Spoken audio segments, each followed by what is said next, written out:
नमस्कार। मैं हूं विक्रांत यादव और आप देख रहे हैं आपका अपना चैनल द स्वतंत्र। ईरान इजराइल अमेरिका युद्ध 8वें 9वें दिन में पहुंच गया है और पूरी दुनिया की अर्थव्यवस्था पर इसका बुरा असर देखने में मिल रहा है।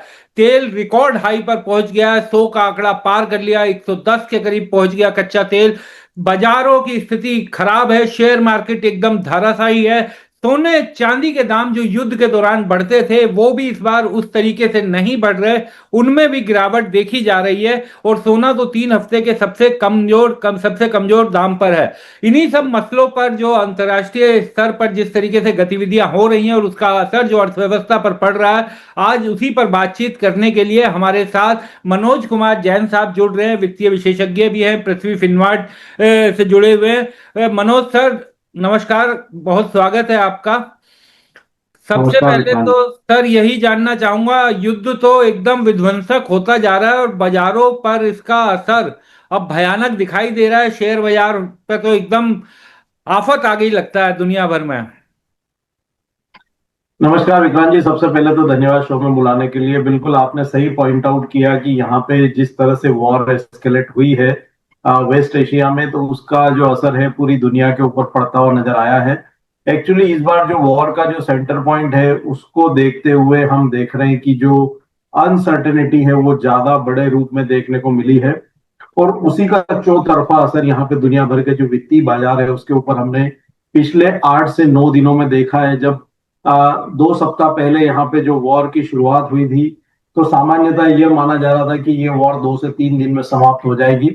लेकिन अभी हम देख रहे हैं कि लगभग 9वें दिन में यहाँ पे वॉर जो है वो पहुंच गया है। और जिस तरह से वहां पे लगातार हमले जारी हैं दोनों ही ओर से, तो उसको देखते हुए भी हम जरूर देख रहे हैं कि एक अनिश्चितता का माहौल यहाँ पे बनता हुआ नजर आया है। लेकिन यहाँ पे मेरा मानना है कि कहीं ना कहीं अगले 1 से 2 वीक में ये वॉर थमती हुई नजर आएगी, क्योंकि पूरी दुनिया इसको लेकर के बड़ी चिंता में है। जिस तरह से आपने कच्चे तेल का जिक्र किया, हमने देखा कि यहाँ पे कच्चे तेल की कीमतें 2022 के बाद फिर एक बार $110 के स्तर को पार करती हुई नजर आई। इनफैक्ट आज हमने मॉर्निंग में कीमतों को $119 के भी पार निकलते हुए देखा था इंटरनेशनल मार्केट में। भारतीय बाजारों में पहली बार कीमतें 10,500 के स्तर को पार करती हुई नजर आई। जब भी हमने देखा है कि कच्चे तेल की कीमतों में मजबूती आती है, तो उसका चौतरफा असर दुनिया भर की अर्थव्यवस्था पर पड़ता है। इसीलिए हमने दुनिया भर के शेयर बाजारों में भारी गिरावट आते हुए देखी।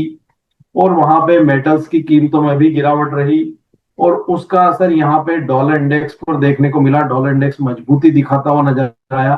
यूएस के जो 10 वर्ष के बॉन्ड की दरें वो फिर एक बार बढ़ती हुई नजर आई।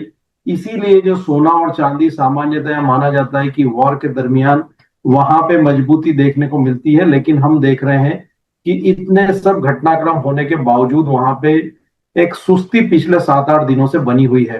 तो मुख्य रूप से उसका यह कारण है कि यहाँ पे वॉर के बाद जो डॉलर में मजबूती आ रही है, हायर क्रूड ऑयल प्राइस के चलते वहां पे इन्फ्लेशन को लेकर के चिंताएं बढ़ती हुई नजर आ रही है। तो उसी के लिए हम देख रहे हैं कि सोना और चांदी एक बहुत ही सीमित दायरे में कारोबार करते हुए नजर आ रहे हैं विक्रांत जी। सर, जो तेल के दाम जिस कदर बढ़े हैं तो एक अंदेशा ये भी अब जताया जाने लगा है कि जिस तरह से जो खाड़ी का युद्ध के समय जो जिस तरह से स्थितियां बिगड़ी थी और पूरी दुनिया पर एक संकट पैदा हो गया था, वैसी स्थिति अब भी बन सकती है अगर ये युद्ध लंबा चला। भारत के नजरिए से देखें तो सर, क्योंकि हम तो अपना तेल ज्यादातर हमारा इंपोर्ट होता है और ये रुपया भी आज जो है वो एकदम रिकॉर्ड स्तर पर पहुंच गया है सर, 92.33 को टच कर गया। तो भारत के लिहाज से अगर देखें तो किस तरह की चुनौतियां अब सामने दिखाई दे रही हैं? क्योंकि रसोई गैस के बारे में तो कहा जा रहा था कि अभी हमारे पास पर्याप्त सब स्टॉक है, लेकिन ये भी खबरें आ रही हैं कि रसोई गैस की सप्लाई में भी थोड़ी दिक्कत हो रही है। दाम बढ़ते हुए हमने देखा, 60 रुपए डोमेस्टिक गैस के तुरंत बढ़ गए। तो भारत के नजरिए से किस तरह की समस्याएं अब सामने दिखाई दे रही हैं? देखिए विक्रांत जी, ये सिर्फ भारत के लिए नहीं बल्कि पूरी दुनिया के लिए चिंता का विषय है, क्योंकि कच्चा तेल जो है हम कह सकते हैं कि पूरी दुनिया का जो है ग्रोथ इंजन का रॉ मटेरियल है। और अगर कच्चे तेल की सप्लाई बाधित होती है तो पूरी दुनिया की जो अर्थव्यवस्था की जो विकास है वो रुक जाता है। और जैसे जैसे कच्चे तेल की कीमतें बढ़ती है दुनिया में, हम देखते हैं कि इन्फ्लेशन बढ़ता है। और इन्फ्लेशन का जो कैस्केडिंग इफेक्ट है वो दुनिया की अर्थव्यवस्था की ग्रोथ को डीरेल करता हुआ नजर आता है। भारत के लिए बड़ी चिंता का विषय इसलिए ज्यादा है क्योंकि हम हमारी जरूरत का लगभग 85% जो कच्चा तेल है वो आयात करते हैं। गैस भी हम बड़ी मात्रा में वहां पे आयात करते हैं, चाहे वो नेचुरल गैस हो या एलपीजी हो, दोनों ही हम वहां पे इंपोर्ट करते हैं बड़ी मात्रा में। और जिस तरह से हमने देखा है कि जो ईरान की तरफ से ड्रोन स्ट्राइक कतर के ऊपर की गई थी और वहां पे हमने जो एलएनजी की सप्लाई बाधित होते हुए देखी, तो उसके चलते जो गैस की सप्लाई बड़ी रूप में बाधित हुई है। कच्चे तेल में हम देख रहे हैं कि जो ईरान के रास्ते से जो परिवहन होता है, जो स्ट्रेट ऑफ होर्मुज एक बड़ा परिवहन का जो है एरिया माना जाता है, जहां से दुनिया का लगभग 20% कच्चे तेल का परिवहन प्रतिदिन होता है, जो कि लगभग 20 मिलियन बैरल होता है।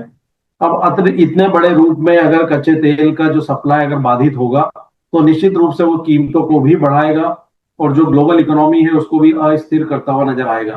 तो भारत के लिए अभी तुरंत ये चिंता का विषय इसलिए नहीं है क्योंकि भारत सरकार की तरफ से लगातार कहा जा रहा है कि हमारे पास 7 से 8 सप्ताह का पर्याप्त स्टॉक यहाँ पे बना हुआ है। अब अगर यहाँ पे अगले 1 से 2 सप्ताह में अगर ये वॉर समाप्त हो जाता है, तो सप्लाई फिर वहां पे ग्रेजुअली जो है वो रिज्यूम होती हुई नजर आएगी, तो बहुत ज्यादा असर लंबे समय तक रहेगा नहीं।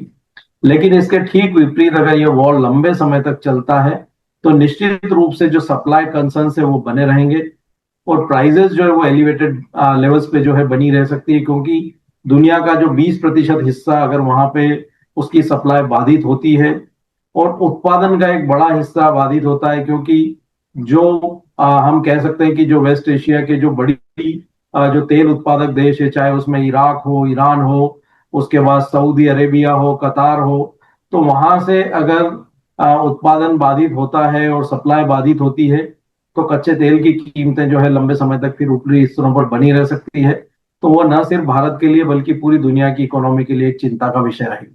मनोज जी, अगर सोने चांदी को सर थोड़ा सा आप विस्तार से समझाएं, क्योंकि आम धारणा यही होती थी ये कि युद्ध अगर हुआ तो सोने चांदी के दाम बढ़ेंगे। इस बार युद्ध तो कारण है ही, डॉलर इंडेक्स मजबूत हो रहा है, उसका भी असर पड़ रहा है। लेकिन क्या समझ में आता है, क्या सोने चांदी पर सच में ब्रेक लग गया है? क्या इसी तरीके से गिरावट और भी ज्यादा देखने को मिल सकती है? क्योंकि 3 हफ्ते के सबसे निचले स्तर पर सोने को आज देखा गया, तो क्या बड़ा संकट सोने चांदी के सामने भी दिखाई दे रहा है?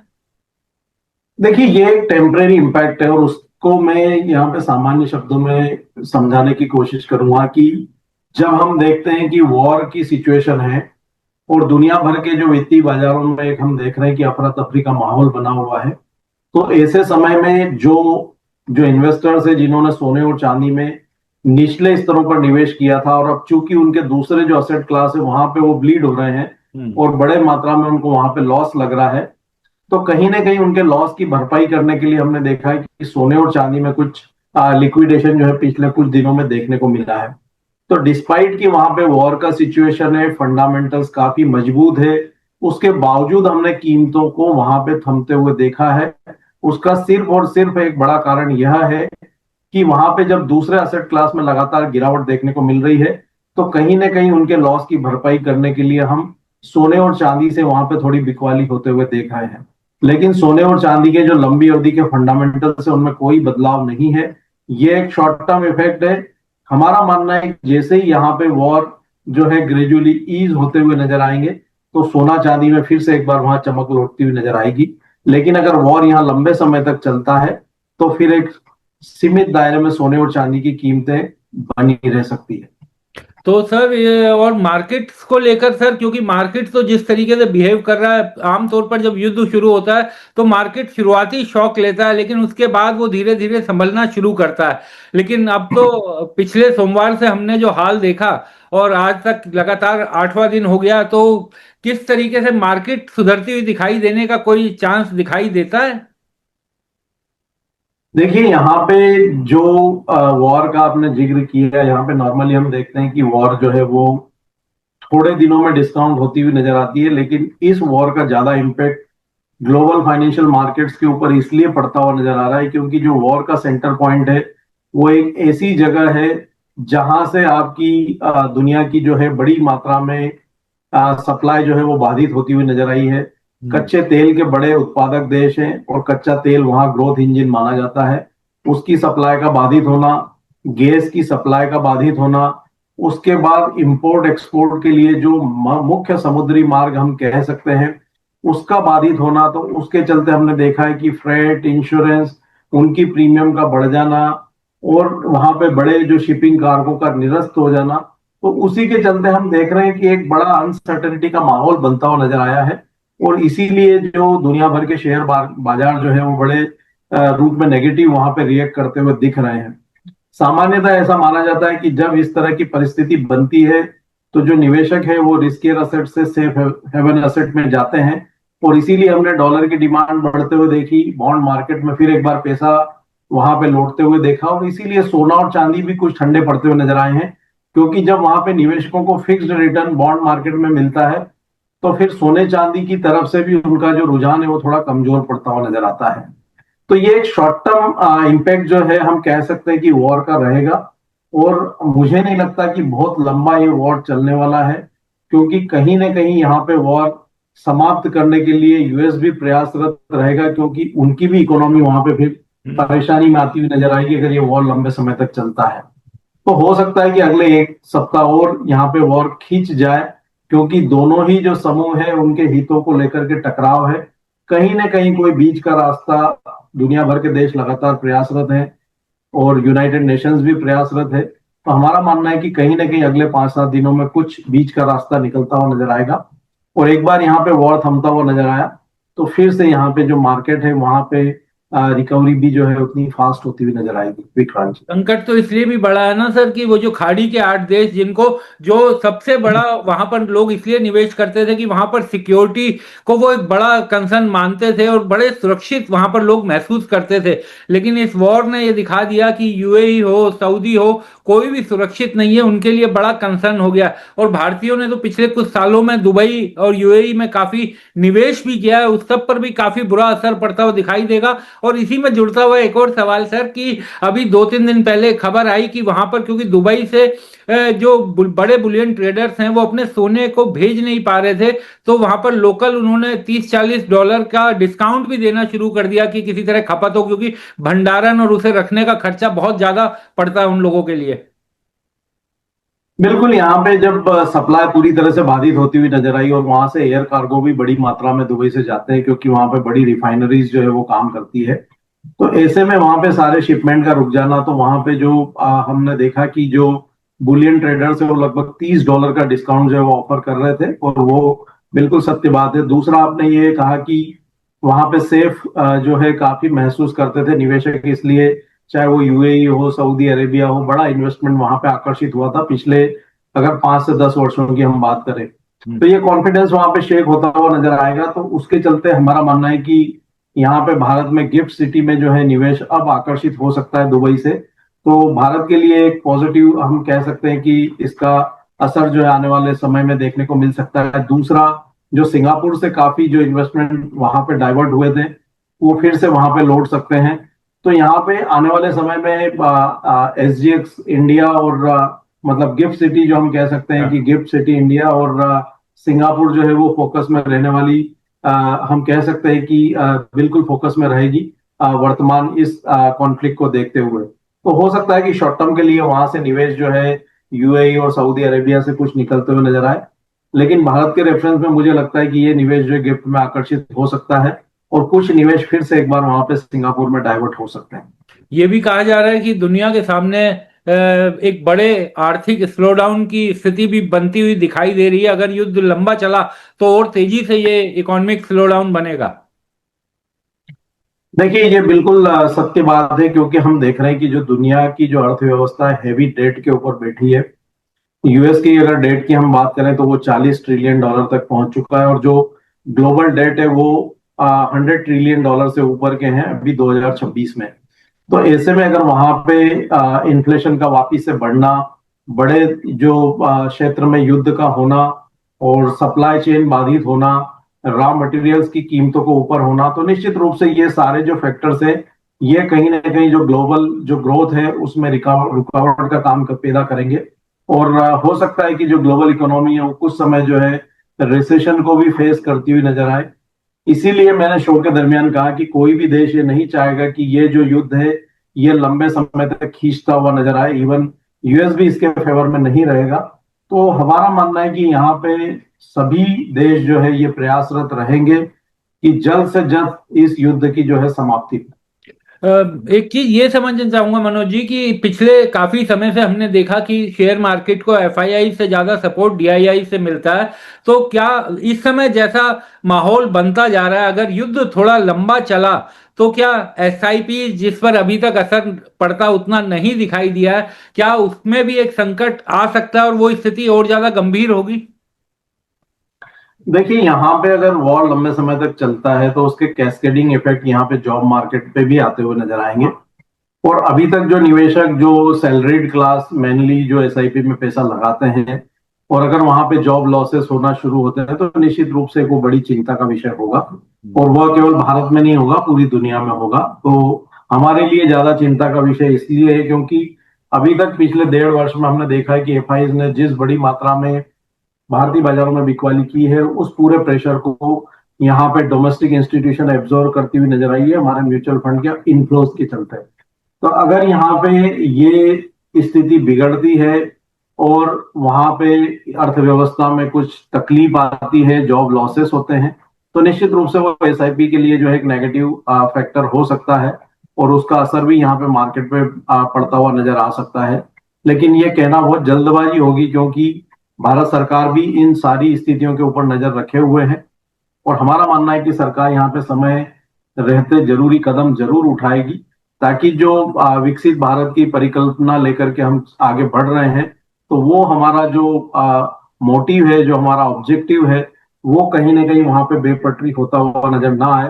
तो सरकार इसके ऊपर बिल्कुल वहां पे ध्यान रखेगी और स्थितियों को बिगड़ने से पहले वहां पे जरूरी जो कदम उठाए जाने चाहिए निश्चित रूप से वो सरकार की तरफ से उठाए जाएंगे ताकि हमारी अर्थव्यवस्था जो है वो इस ग्रोथ के जो पटरी है जो उस पर दौड़ रही है उससे उतरे ना, और इस तरह का संकट यहाँ पे पैदा ना हो। विक्रांत जी, मनोज जी, मेरा अंतिम सवाल आपसे कि इस समय जब कॉन्फिडेंस इन्वेस्टर्स का, अगर हम छोटे इन्वेस्टर्स का बात करें, उनका कॉन्फिडेंस तो एकदम हिला हुआ है मार्केट में। वो पिछले लंबे समय से निराश थे। सोने चांदी ने उन्हें पिछले 1-1.5 साल बड़ा अच्छा रिटर्न दिया, लेकिन अब करे क्या? वो बड़ा उनके दिमाग में, जहन में कई तरह की आशंकाएं चल रही हैं और इस तरह की भी खबरें आई, हालांकि उनकी कोई पुष्टि नहीं हुई, कि सेंट्रल बैंक ने भी बीच में अपना सोना बेचा। लेकिन ये जो अफवाहें होती है ये और ज्यादा डरा देती है। तो निवेशक इस समय क्या करे सर? बड़ा परेशान है, और छोटा निवेशक खास तौर पर। देखिए विक्रांत जी, यहाँ पे जब समस्याएं आती है तो ग्लोबल सेंट्रल बैंक भी जो है उनके वॉर की फंडिंग करने के लिए, डिफेंस के बजट को फुलफिल करने के लिए कुछ मात्रा में सोने की बिकवाली करते हैं। लेकिन अभी जिस तरह के जो फंडामेंटल्स है, जो डिमांड है, उनको देखते हुए और जो अस्थिरता का माहौल है उसको देखते हुए नहीं लगता कि यहाँ पे सेंट्रल बैंक्स की तरफ से बड़ी सेलिंग सोने की आने वाले समय में आती हुई नजर आएगी। जहां तक छोटे निवेशकों का सवाल है तो उनको हमेशा ये ध्यान रखना चाहिए कि आशा और निराशा इस एक सिक्के के दो पहलू होते हैं। और जो निराशा है वो एक सीमित समय के लिए आती है, चाहे जीवन हो या मार्केट हो, और हमको उसी समय में हमारे धैर्य की परीक्षा होती है। तो निवेशकों को यहाँ पे धैर्य रखना चाहिए। मार्केट में कोई खराबी नहीं है, भारत की अर्थव्यवस्था में जो फंडामेंटल्स है उनमें कोई खराबी नहीं है। ये एक तात्कालिक कारण है जो कि वॉर के चलते निर्मित हुआ है और दुनिया हमसे ज्यादा चिंतित है क्योंकि पूरी दुनिया की ग्रोथ यहाँ पे बेपटरी होती हुई नजर आएगी अगर इस तरह की घटनाएं लंबे समय तक चलती है। दूसरी चीज, यहाँ पे जो लंबी अवधि के निवेशक हैं उनको भी बिल्कुल नहीं घबराना चाहिए क्योंकि हमने जब भी देखा है कि इस तरह के बड़े पैनिक मार्केट में आए हैं उसके बाद मार्केट ने वहां से उतनी ही बड़ी लंबी छलांग लगाई है, चाहे वो शेयर मार्केट हो या बुलियन हो या और कोई भी एसेट क्लास हो। तो हर गिरावट के बाद वापिस वहां पे मार्केट जो है वो रिबाउंड करते हुए नजर आते हैं और इस बार भी ऐसा ही होगा क्योंकि हमेशा कोई वॉर वहां पे चलने वाला नहीं है। तो जो लंबी अवधि के निवेशक है उनको धैर्य रखना चाहिए और जो शॉर्ट टर्म ट्रेडर है वो स्टॉप लॉस के साथ अपनी पोजीशन को वहां पे रखे। कोई भी अगर वो सीमित प्रॉफिट के लिए काम कर रहे हैं तो लॉस को भी वहां सीमित रखें ताकि उनको बड़ा लॉस ना हो। लेकिन लंबी अवधि के निवेशकों को यहाँ बिल्कुल अपना धैर्य नहीं खोना चाहिए, निवेशित रहें। और ये बड़ी गिरावट में जब आप निवेश करते हैं तो उसी में आपको जो रिटर्न है वो ज्यादा बनते हैं। तेजी के मार्केट में आप माल जब भी खरीदते हैं तो वहां पे आपको रिटर्न हाथ में नहीं आते हैं। लेकिन जब भी आप गिरावट के मार्केट में माल कोई भी एसेट क्लास को खरीदते हैं और वहां पे पेशेंस रखते हैं तो आपको रिटर्न्स भी उतने बेहतर मिलते हैं। कोविड में भी हमने देखा था कि मार्केट ने वहां पे बड़ा पैनिक दिखाया था, और उसके बाद जो वहां से रिकवरी आई थी तो मार्केट ने निवेशकों 3, 4, 5 और कुछ स्टॉक्स में हमने 10 गुना तक भी रिटर्न्स आते हुए देखे। तो हर बार की यही कहानी है, और हम देख रहे हैं कि जब से यहाँ पे 1980 से हमने कई घटनाक्रम ऐसे देखे हैं कि वॉर हो या ग्लोबल मेल्टडाउन हो या लेमन ब्रदर्स का कांड हो या वहां पे जो कोविड के चलते हमने क्रैश देखा हो, इन सारी घटनाओं के बाद हमने देखा है कि मार्केट ने फिर वापस से वहां पे बढ़िया रिकवरी जो है दिखाई है। तो इस बार भी ऐसा ही होगा। निवेशकों को यहाँ पे धैर्य रखना चाहिए। लंबी अवधि के निवेशक जो है वो निवेशित रहें, और जो एसआईपी वाले निवेशक है वो ऐसे समय में एसआईपी बंद ना करें, अपनी एसआईपी को जारी रखें, क्योंकि खराब समय का जो निवेश है वही आपको लंबी अवधि में बेहतर रिटर्न देता है। इस चीज को वहां पे जरूर ध्यान रखना चाहिए। लेकिन सर इस सोच को कैसे बदलें? लोग जब सस्ता होता है तब तो बेचने लगते हैं, जब लाल निशान दिखता है तब बेचते हैं, और जब उसका भाव भागता है तब खरीदते हैं। ये सोच कैसे बदली जाए इंडियन क्योंकि इन्वेस्टर? ये मनोविज्ञान है यहाँ पे विक्रांत जी। इसी मनोविज्ञान को जो छोटे निवेशक हर बार गलती करते हैं, इसीलिए हम बार बार समझाते हैं आप लोगों के माध्यम से। और जो सेबी का आंकड़ा भी वो इसीलिए हम इस रूप में देखते हैं कि 90% जो निवेशक वो लूजर है और 10% वहां पे गेनर है। तो उसका कारण यही है कि जो निवेशक है, छोटे निवेशक, वो अपनी भावनाओं पे काबू नहीं रख पाते हैं। जब खरीदने का समय रहता है तब वो बेच देते हैं, और जब बेचने का समय रहता है तब वो खरीद लेते हैं। तो इस दुविधा से उनको बाहर निकलना चाहिए। अभी जो गिरावट आ रही है मार्केट में, ये निवेश की अपॉर्चुनिटी है, मौका है। तो ऐसे समय में एसआईपी के रूप में स्टेगर्ड वे में अगर आप शेयर बाजार के निवेशक हैं तो क्वालिटी स्टॉक्स में धीरे धीरे करके निवेश करें। सोना चांदी में भी आप लंबी अवधि के निवेशक हैं तो धीरे आप स्टेगर्ड वे में वहां पे एसआईपी के रूप में निवेश करें। लंबी अवधि में आपको बेहतर रिटर्न्स हर असेट क्लास जो है जब आप गिरावट में खरीदते हैं तो बना करके देता है। तो आपको ये अपना मनोविज्ञान बदलना पड़ेगा, अपनी भावनाओं पे काबू रखना पड़ेगा। और जब आप इस बदलाव को करेंगे तो परिवर्तन आप अपने आप में खुद महसूस करेंगे। ये भावना यहाँ पे जो है निवेशकों को रखना चाहिए, और ये बदलाव की यहाँ पे सख्त जरूरत है, ताकि जो रेशो है जो लूजर और गेनर का वो भी वहां पे बदलता हुआ नजर आएगा विक्रांत जी। बिल्कुल, और बहुत जरूरी भी है। धन्यवाद मनोज जी, आप हमारे साथ जुड़े, चर्चा में हिस्सा लिए, और निवेशकों को कम से कम एक ये कॉन्फिडेंस भी मिलेगा कि इस समय बड़ा सोच समझकर मार्केट को देखना, और ज्यादा परेशान होने की जरूरत नहीं है। लेकिन निवेश सोच समझकर कीजिए, क्योंकि पैसा आपका है तो नफा और नुकसान भी आपका ही होगा। नमस्कार, बहुत बहुत शुक्रिया मनोज जी।